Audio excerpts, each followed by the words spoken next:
Nous sommes sur le splendide et magnifique circuit de Mugello sous le beau soleil italien au cœur de l'Italie. Et nous sommes avec Anthony Abissé, le pilote de la Caterham 400 VR de 100e compétition qui va vous embarquer et vous écrire un tour du circuit du Mugello. Je connais pas la piste. Je connais pas la... On trouvera. Je connais pas la piste. Souris. Bienvenue au circuit du Mugello, je vous embarque pour un tour avec moi le samedi en qualification.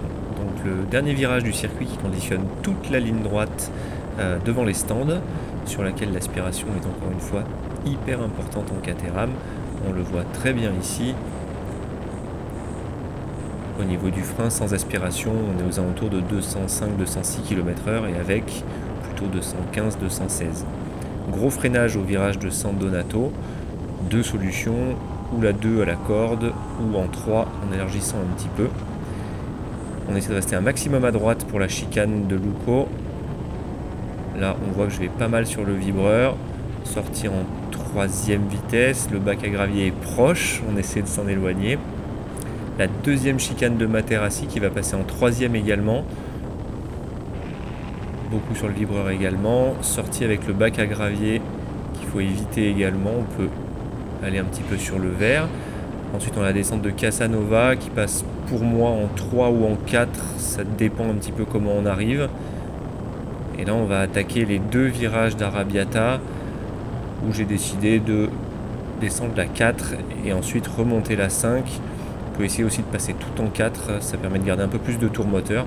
Attention à la sortie qui est relativement dangereuse avec le bac à gravier qui peut vous renvoyer à l'intérieur. Ensuite, on a encore une chicane qui passe également en 3e.